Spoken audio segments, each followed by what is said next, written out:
Welcome back to our channel. So Vijaya diagnostic centre షాక్ గురయ్యేటట్టు fine వేసింది కన్స్యూమర్ కోర్ట్. దాదాపు 2 లక్షల పైనే ఫైన్ కట్టాల్సిన పరిస్థితి వచ్చింది. ఇంతకీ విజయ డయాగ్నోస్టిక్ సెంటర్లో జరిగిన తతంగం ఏంటి అండ్ ఆ కన్స్యూమర్ ఎవరు అని మీరు ఆలోచిస్తున్నారు కదా.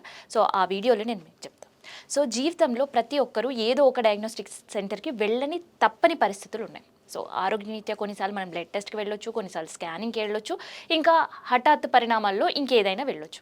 కానీ మనం ఒక డయాగ్నోస్టిక్ సెంటర్కి వెళ్ళినప్పుడు ఒక స్కాన్ రిపోర్ట్ ఇవ్వడం, ఒక టెస్ట్ రిపోర్ట్ ఇవ్వడం, మళ్ళీ అది డాక్టర్ దగ్గర తీసుకెళ్ళినప్పుడు ఏదో కొంత చేంజెస్ డిఫరెంట్గా కనిపిస్తుంది, సరిగా రిపోర్ట్ ఇవ్వలేదు, మీరు మళ్ళీ చేయించడం అనడం, అట్లా ఒక టెస్ట్ని 2 సార్లు, కొన్ని సందర్భాల్లో 3 సార్లు చేయించుకొని మన జేబులు గుళ్ళ చేసుకునే పరిస్థితి ఉంటాం. కానీ దిల్షుక్ నగర్ చెందిన భార్గవి మాత్రం అట్లా కాదు. నాకు తెలిసి డయాగ్నోస్టిక్ సెంటర్ ఇచ్చిన తప్పుడు స్కాన్ రిపోర్ట్ని పట్టుకొని కన్జ్యూమర్ కోర్టులో కేసు కూడా వేసింది.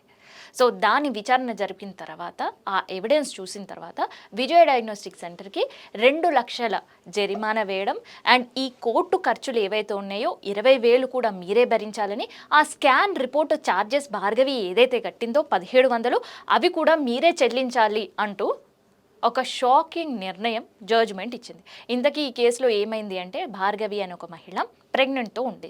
సో ప్రెగ్నెంట్తో ఉండే సమయంలో ఎన్టీ స్కాన్ అనేది చేస్తుంటారు. సో ఎన్టీ స్కాన్లో ఏంటంటే లోపల ఉండే బేబీ గ్రోత్ ఎట్లా ఉంది అండ్ ఎట్లాంటి సిచ్యువేషన్స్ ఉంది తెలుసుకోవడానికి ఆ స్కాన్ చేస్తూ ఉంటారనమాట.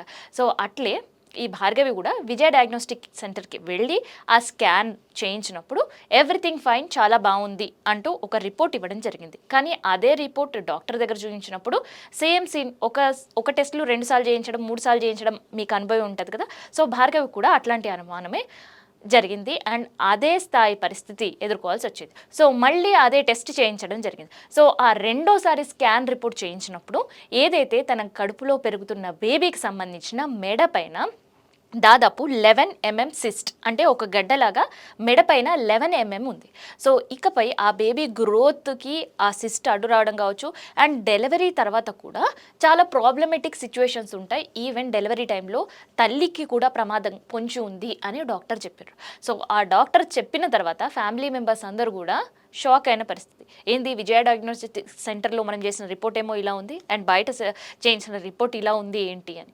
సో ఈ 2 రిపోర్ట్లు కాకుండా 3వ స్కానింగ్ సెంటర్ని అప్రోచ్ అయ్యి అక్కడ కూడా వీళ్ళు చేయించారు. సో 3వ స్కాన్ రిపోర్టు, 2వ స్కాన్ రిపోర్ట్ సేమ్గా ఉన్నాయి. అప్పుడు వాళ్ళకి అర్థమైంది ఏంటి అంటే విజయ డయాగ్నోస్టిక్ సిబ్బంది నిర్లక్ష్యం వల్ల తప్పుడు రిపోర్టు చేతిలో పెట్టి చేతులు దులుపుకునే ప్రయత్నం చేశారు. సో ఇట్లాంటివి చాలా ఎమోషన్స్తో అండ్ దాంతోపాటు చాలా సెన్సిటివ్ ఇష్యూ. ఎందుకంటే ఒక మదర్ కావడం కావచ్చు, ఒక డెలివరీకి సంబంధించిన బిఫోర్ టీఫా స్కాన్ కావచ్చు, ఎన్టీ స్కాన్ కావచ్చు, ఇట్లాంటివి చేయించినప్పుడు బేబీ గ్రోత్ పైన పేరెంట్స్కి చాలా ఎమోషనల్ ఫీలింగ్స్ ఉంటాయి అండ్ ఫస్ట్ ఫీకల్ని చూడడం కూడా ఒక హ్యాపీనెస్ ఉంటుంది. సో అట్లాంటి సిచ్యువేషన్స్ అన్నీ విజయ డయాగ్నోస్టిక్ సెంటర్ షాక్ ఇవ్వడంతో ఆ 2 రిపోర్ట్లు, సెకండ్ అండ్ థర్డ్ రిపోర్ట్ ఒకటిలాగా ఉండడం అండ్ విజయ డయాగ్నోస్టిక్ సెంటర్ ఇచ్చిన రిపోర్టు వేరులా ఉండడంతో కన్స్యూమర్ కోర్టులో దీనికి సంబంధించిన కేసు ఫైల్ చేసింది.